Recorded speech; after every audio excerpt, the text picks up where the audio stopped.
Hello बच्चों, आज हम स्टार्ट कर रहे हैं 10th क्लास की थर्ड यूनिट यानी कि थर्ड चैप्टर 10th क्लास का, जिसका नाम है मेटल्स एंड नॉन मेटल्स यानी कि धातु और अधातु। तो जब धातु और अधातु के बारे में हम स्टडी करें उससे पहले आपको थोड़ा सा मैं 9th क्लास में लेके जाऊंगा। 9th क्लास में जब थे तब हमने एक चीज़ पढ़ी थी और वो थी आपकी मैटर, जिसको बोलते थे पदार्थ। कि हर एक वो चीज़ जो स्थान घेरती है और जिसके पास अपना कुछ मास है, हर वो चीज़ कहलाती है मैटर। ठीक है। फिर हमने मैटर को बल्क लेवल के ऊपर दो कैटेगरी में डिवाइड किया था। एक तो प्योर सब्सटेंस और दूसरा था आपका इम्प्योर सब्सटेंस। इम्प्योर सब्सटेंस यानी पदार्थ को हमने दो भागों में डिवाइड किया, एक तो शुद्ध पदार्थ और दूसरा था भाई अशुद्ध पदार्थ। दो कैटेगरी में डिवाइड किया। जब हमने इनको दो कैटेगरी में डिवाइड किया, ज़्यादा डिटेल में नहीं जाएंगे, बस थोड़ा सा आपको कनेक्ट करवाना चाहता हूँ। प्योर सब्सटेंस को फिर हमने दो कैटेगरी में डिवाइड किया था। एक था आपका एलिमेंट और एक था आपका कंपाउंड। इसको बोलते हैं तत्व और इसको बोलते हैं यौगिक। अब हम पढ़ेंगे मेटल और नॉन मेटल के अंदर हम इनको पढ़ेंगे भाई। ठीक है, इनके बारे में पढ़ेंगे। ये जो इम्प्योर सब्सटेंसेस थे, मिक्सचर थे, हम इनके बारे में कुछ नहीं कहेंगे, कुछ नहीं पढ़ेंगे, बस हमें पढ़ना है, यहाँ तक पहुँचना है। इनकी किन किन कैटेगरी में इनको डिवाइड किया गया एलिमेंट्स को। फर्दर एलिमेंट्स को हमने तीन कैटेगरी में डिवाइड किया था भाई। एक था आपका मेटल, दूसरा नॉन मेटल और तीसरा था मेटलॉइड्स।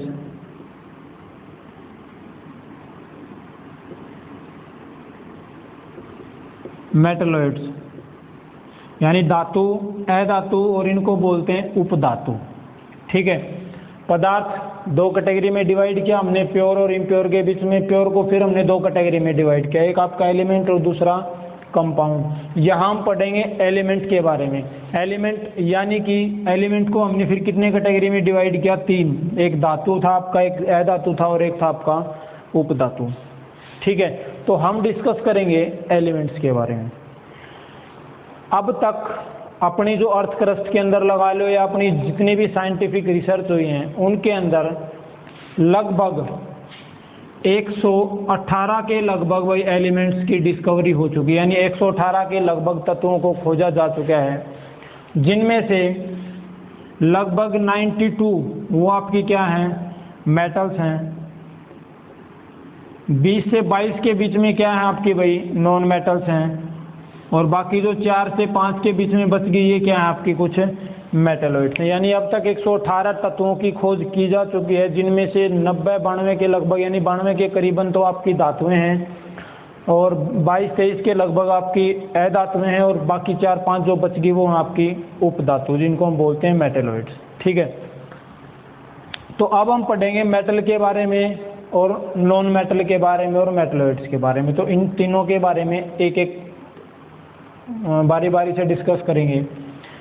सबसे पहले हम उठाएंगे मेटल और नॉन मेटल की फिजिकल प्रॉपर्टी, यानी फिजिकल प्रॉपर्टी के आधार पे जब हम उनको देखें बिना कोई केमिकल रिएक्शन किए, हम मेटल्स और नॉन मेटल्स के बीच में कैसे डिफरेंस पैदा कर सकते हैं, कैसे उनको डिफरेंशिएट कर सकते हैं, सबसे पहले पढ़ेंगे ये चीज़ें। तो फिजिकल प्रॉपर्टीज़ के आधार पे हम क्लासिफिकेशन करेंगे। क्लासिफिकेशन तो नहीं कहेंगे, हम डिफरेंस देखेंगे कि फिजिकल प्रॉपर्टीज़ के आधार पे मेटल और नॉन मेटल के बीच में क्या डिफरेंस है। ठीक है। तो फिजिकल प्रॉपर्टीज़ के आधार पे मेटल और नॉन मेटल के बीच में क्या क्या डिफरेंस होंगे वो देखेंगे। सबसे पहला जो डिफरेंस होगा भाई फिजिकल प्रॉपर्टी, यानी फिजिकल प्रॉपर्टी का मतलब तो समझ रहे होगे कि किसी भी ऑब्जेक्ट को, किसी भी एलिमेंट को, किसी भी सब्सटेंस को केवल देख के हम कि उसका रंग कैसा है, उसका साइज क्या है, ठीक है, या उसका टेस्ट क्या है, ये चीज़ें अगर हम पता कर लें तो वो कहलाता है आपका फिजिकल प्रॉपर्टीज़। कि किसी जैसे फिजिकल एजुकेशन होता है, शारीरिक शिक्षा, तो किसी के शरीर को देख के, अब कोई बच्चा सामने खड़ा है उसको देख करके कि उसने कैसे कपड़े पहन रखे हैं, कितनी उसकी हाइट है, हम ऑब्जर्व तो कर सकते हैं। तो जिन प्रॉपर्टीज़ को हम ऑब्जर्व कर सकते हैं अपनी आँखों के द्वारा, तो वो तो कहलाएंगी फिजिकल प्रॉपर्टी, और जिनको हम ऑब्जर्व नहीं कर सकते, हमें कोई ना कोई केमिकल रिएक्शन करवानी पड़े, वो कहलाएंगे आपकी केमिकल प्रॉपर्टीज। तो यहाँ डिस्कस करेंगे पहले फिजिकल प्रॉपर्टीज। तो सबसे पहला जो पॉइंट रहेगा कि जितनी भी मेटल्स हैं, all the metals are hard. पहला जो पॉइंट रहेगा आपका वो क्या है भाई कि लगभग जितनी भी धातुएं हैं वो सारी की सारी क्या मिलेंगी आपको, कठोर मिलेंगी, हार्ड मिलेंगी, सख्त मिलेंगी। हार्ड का मतलब क्या है कि अगर आप उनको दबाना चाहो तो दबा नहीं सकते भाई, ठीक है। हार्ड का मतलब ये होता है कि अगर आप उसको कंप्रेस करो किसी चीज़ को और वो अगर कंप्रेस नहीं हो रही है, इसका मतलब वो क्या है, एक मेटल है, ठीक है, यानी कि हार्ड होगी वो। तो जितने भी मेटल्स हैं वो हार्ड होती हैं, लेकिन यहाँ कुछ केसेज होंगे, जैसे मैं बात करूँ सोडियम, पोटाशियम, कैल्शियम, ये इतनी सॉफ्ट होती हैं भाई कि इनको चाकू से भी काटा जा सकता है। सोडियम, पोटाशियम, कैल्शियम ये कुछ ऐसी धातुएं हैं जो इतनी नरम होती हैं, इनको छोड़ के मोस्टली जो मेटल्स हैं वो आपकी हार्ड होती हैं, बट इनको छोड़ के ये क्या है भाई, इतनी सॉफ्ट होती हैं कि इनको आप चाकू से भी काट सकते हैं, ठीक है। दूसरी बात, इनकी जो फिजिकल स्टेट होगी, जो फिजिकल स्टेट होगी, मेटल्स की फिजिकल स्टेट क्या होती है भाई, सॉलिड फॉर्म में मिलेंगे आपको। जो मेटल्स होती हैं उनकी फिजिकल स्टेट कैसी होगी भाई, सॉलिड होगी। लेकिन कुछ मेटल्स, कुछ क्या, एक मेटल है जिसका मैं नाम लूँ Hg, यानी कि मरकरी, जिसको बोलते हैं पारा। ये एक ऐसी धातु है भाई जो लिक्विड फॉर्म में मिलेगी एट द रूम टेम्परेचर। अगर मैंने उसको यूं हथेली पे रख लिया तो वो लिक्विड फॉर्म में मिलेगी। जैसे थर्मोमीटर नहीं होता, जो टेम्परेचर मेजर करते हैं वो थर्मोमीटर होता है, उसके अंदर जो वाइट कलर का जो होता है ना, चमकीला सा होता है, वो आपका पारा ही होता है। तो मोस्टली जो मेटल्स हैं वो फिजिकल स्टेट उनकी क्या होगी, सॉलिड होगी, बट जो मरकरी है वो आपको किस फॉर्म में मिलेगी भाई, लिक्विड फॉर्म में मिलेगी, ठीक है। तो पारा होगा वो आपका किस फॉर्म में मिलेगा, लिक्विड फॉर्म में। अगर पूछा जाए ऐसी कौन सी धातु है जो तरल अवस्था में मिलेगी, तो वो रहेगी आपकी पारा। उसके बाद नंबर 3 भाई, मेल्टिंग पॉइंट और बॉइलिंग पॉइंट। जो मेटल्स होती हैं, धातुएं होती हैं, वो मोस्टली हार्ड होती हैं। हार्ड होंगी तो उनको पिघलने में टाइम ज़्यादा लगेगा। टाइम ज़्यादा लगने का मतलब उनको अगर आपको पिघलाना है तो बहुत ज़्यादा हीट करवाना पड़ेगा। बहुत ज़्यादा हीट करवाएंगे, इसका मतलब बहुत ज़्यादा टेम्परेचर के ऊपर वो क्या होंगे, मेल्ट होना स्टार्ट होंगे। तो इनका जो मेल्टिंग और बॉइलिंग पॉइंट होता है वो क्या होगा भाई, हाई होगा। मेल्टिंग और बॉइलिंग पॉइंट क्या होगा, हाई। बट सीजियम और गैलियम, सीजियम और गैलियम दो ऐसी धातुएं हैं भाई जिनका जो मेल्टिंग पॉइंट है वो लो है भाई।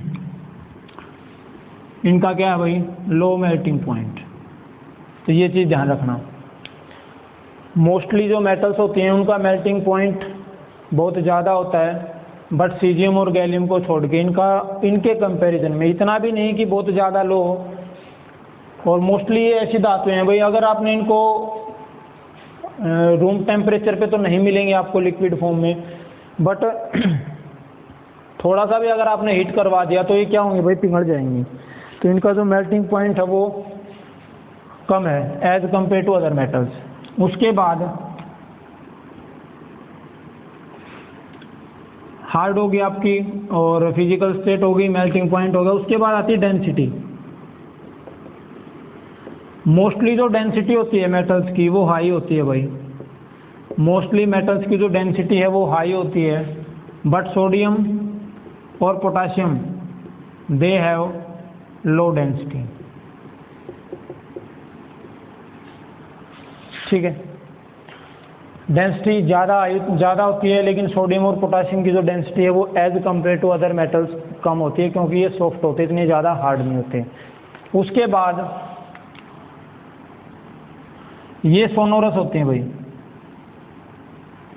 सोनोरस का मतलब क्या होता है, all the metals are sonorous का मतलब है कि जब भी कोई सरफेस से टकराएंगी, जब भी इन धातुओं से कोई दूसरा सरफेस टकराएगा या ये धातु किसी दूसरे सरफेस से टकराएंगे, किसी सतह से टकराएंगे, तो साउंड प्रोड्यूस करेंगी। ठीक है, तभी तो स्कूलों के अंदर जो घंटियां वगैरह होती हैं वो किसी न किसी मेटल की, मोस्टली तो शायद कॉपर की या इन्हीं की बनी होती हैं, तांबे की। लेकिन ऐसा तो नहीं है ना कभी प्लास्टिक की रख ली या रबड़ की रख ली, क्यों? क्योंकि मेटल्स की बनी होती है, और मेटल क्या है, जब भी कोई दूसरी सतह इनसे टकराएगी आवाज़ पैदा करेगी। तो एक ये मेटल्स हैं, ये सोनोरस होती हैं भाई। उसके बाद मिलिएबल होती हैं भाई। Metals are malleable. मिलिएबल का मतलब क्या है भाई? Can be beaten into thin sheet. ये इतनी ज़्यादा मिलिएबल होती हैं कि इनको आप पीट पीट के पतली चादर बना सकते हो धातुओं को। इनके अंदर ये स्पेशल गुण होता है मिलिएबिलिटी का कि अगर आपने इनको पीटना स्टार्ट कर दिया तो इनको पीट पीट के आप बिल्कुल एक पतली चादर बना सकते हैं, पतली परत बना सकते हैं। ठीक है, और जो सिल्वर है वो सबसे ज़्यादा मिलिएबल मेटल है भाई। ठीक है, उसके बाद आता है भाई डक्टाइल। मेटल्स हैं वो डक्टाइल भी होती हैं। इनको हिंदी में बोलते हैं आघातवर्ध भाई, आघातवर्ध बोलते हैं, और इनको बोलते हैं तन्यता का गुण। मेटल्स डक्टाइल होते हैं, इसका मतलब क्या है कि मेटल्स को आप एक थिन वायर के रूप में भी कन्वर्ट कर सकते हो, एक लंबा वायर बना सकते हैं आप। तो सबसे ज़्यादा जो मिलिएबल होती है वो आपकी होती है भाई, सॉरी डक्टाइल होगी, वो होगी आपकी गोल्ड। सोना जो है वो सबसे ज़्यादा डक्टाइल मेटल है, और सोने से, थोड़े से सोने से भी आप लगभग 1 से 1.5 किलोमीटर लंबी, अगर हम बात करें 2 ग्राम सोने से शायद कि लगभग 1 या 1.5 किलोमीटर लंबी वायर बनाई जा सकती है भाई, इतने ज़्यादा डक्टाइल होते हैं। ठीक है, उसके बाद मिलिएबल होगी, डक्टाइल होगी, सोनोरस होगी, डेंसिटी होगी, इनकी मेल्टिंग बॉइलिंग पॉइंट हो गया। ये हैं कुछ मेटल्स के गुण भाई। एक और रहता है भाई इसका लस्टरस, यानी इनके अंदर चमक होती है। लस्टर का मतलब होता है नेचुरल शाइनिंग, की प्राकृतिक चमक होगी। जो मेटल्स होते हैं वो प्राकृतिक होते हैं और चमकदार होते हैं, यानी प्राकृतिक चमक होती है इनके, जैसे निकालते हैं तो जब भी अपनी ये प्योर फॉर्म में होंगे ये हमेशा चमकदार रहेंगे भाई। जितनी भी मेटल्स हैं वो हमेशा क्या रहेंगे? चमकदार। तो ये कुछ गुण है भाई, कुछ प्रॉपर्टीज़ हैं, फिजिकल प्रॉपर्टीज़ हैं मेटल्स की, कि मेटल्स क्या होती हैं, हार्ड होती हैं। ये याद ज़रूर कर लेना कि कौन कौन सी सॉफ्ट होती हैं। फिर फिजिकल स्टेट क्या होता है, मोस्टली मेटल्स हैं वो सॉलिड फॉर्म में रहेंगे सिवाय एक के, जो कि है मरकरी। उसके बाद मेल्टिंग बॉइलिंग पॉइंट, इनका जो मेल्टिंग पॉइंट है वो बहुत ज़्यादा होता है, बट सीजियम और गैलियम का मेल्टिंग पॉइंट कम होता है भाई। ठीक है, डेंसिटी ज़्यादा होती है, बट सोडियम और पोटाशियम थोड़े सॉफ्ट होते हैं, और थोड़े क्या सॉफ्ट इतने होते हैं कि चाकू से काट सकते हैं। तो इनकी जो डेंसिटी है वो क्या होगी भाई? कम होगी। सोनोरस होंगे, मतलब क्या होगा कि जब भी किसी सरफेस से टकराएंगे तो साउंड पैदा करेंगे। मिलिएबल होंगे, मतलब एक पतली चादर बनाई जा सकती है इनको पीट पीट के। डक्टाइल का मतलब इनको एक लंबे वायर के रूप में भी कन्वर्ट किया जा सकता है। और लस्टरस का मतलब नेचुरल शाइनिंग होती है, प्राकृतिक रूप से चमकदार होते हैं भैया। ठीक है, तो ये तो कुछ प्रॉपर्टीज़ हैं मेटल्स की भाई, फिजिकल प्रॉपर्टीज़। अगर मैं बात करूँ नॉन मेटल्स की, तो सबसे पहले जो नॉन मेटल्स हैं वो क्या होंगी भाई? सॉफ्ट होते हैं भाई। यहाँ पे एक चीज़ और रहेगी भाई, कंडक्टिविटी। कंडक्टिविटी यानी कि जो मेटल्स होते हैं वो गुड कंडक्टर ऑफ इलेक्ट्रिसिटी होते हैं। हीट की और इलेक्ट्रिसिटी की बहुत अच्छी चालक होंगी, करंट और हीट आसानी से दोनों इसमें से पास हो जाएंगे। बात करें नॉन मेटल्स की, तो नॉन मेटल्स क्या होते हैं भाई? सॉफ्ट होते हैं। मोस्टली जो नॉन मेटल्स हैं वो सॉफ्ट होंगी। और एक एग्जांपल ले लेते हैं हम डायमंड का, जो कि बहुत ज़्यादा हार्ड है। ये एक्सेप्शनल केस है भाई, यानी एक अलग ही केस है मोस्टली जो नॉन मेटल्स हैं वो आपकी कैसी होती हैं, मोस्टली नॉन मेटल्स सॉफ्ट होती हैं, but diamond is very hard. ठीक है, उसके बाद नंबर 2, इनकी जो फिजिकल स्टेट थी वो सॉलिड थी। यहाँ क्या होंगे भाई, सॉलिड में भी होंगे, फिजिकल स्टेट इनकी लिक्विड भी होगी और गैस भी होगी। सॉलिड में मिल जाएंगे आपको बहुत सारे, गैस में भी बहुत सारे मिल जाएंगे, लगभग 11 के लगभग गैसें हैं। अपनी जो 118 एलिमेंट खोज किए गए उनमें से 11 एलिमेंट ऐसे हैं जो गैसेस फॉर्म में मिलेंगे आपको। ठीक है, लिक्विड फॉर्म में कौन मिलेगी भाई, ब्रोमीन। ब्रोमीन एक मात्र ऐसी अधातु है जो आपको लिक्विड फॉर्म में मिलेगी। ठीक है, उसके बाद इनका जो मेल्टिंग पॉइंट होगा वो लो होगा। ठीक है, डायमंड को छोड़ के। उसके बाद डेंसिटी है वो लो होगी, और उसके बाद सोनोरस, नॉन मेटल सोनोरस भी नहीं होंगी, मिलिएबल भी नहीं होंगी, डक्टाइल भी नहीं होंगी, पुअर कंडक्टर होंगी भाई, poor conductor of heat and electricity, poor conductor. But यहाँ पे एक केस और आएगा जिसको बोलते हैं ग्रेफाइट। ग्रेफाइट एक मात्र ऐसी धातु भाई जो अच्छी मात्रा में करंट या इलेक्ट्रिसिटी को कंडक्ट कर लेगी। ठीक है, इसमें से आसानी से करंट पास हो सकता है, और इसको छोड़ के बाकी जो नॉन मेटल्स हैं वो आपकी पुअर कंडक्टर होंगे। उसके बाद लस्टर, इनके अंदर चमक नहीं होती भाई, बट आयोडीन,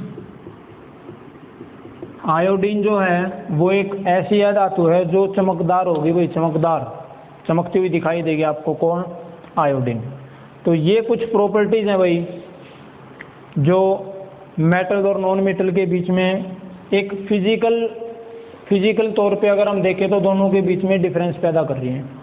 यानी दोनों के बीच में अगर फिजिकल प्रॉपर्टी के आधार पे अगर आपसे डिफरेंस पूछा जाए कि मेटल और नॉन मेटल के बीच में on the basis of physical properties how will you differentiate between them, तो अगर उनके बीच में डिफरेंस आपको फाइंड आउट करना है तो ये 8 से 9 प्रॉपर्टीज़ हैं, इनको अच्छे से कर लेना भाई।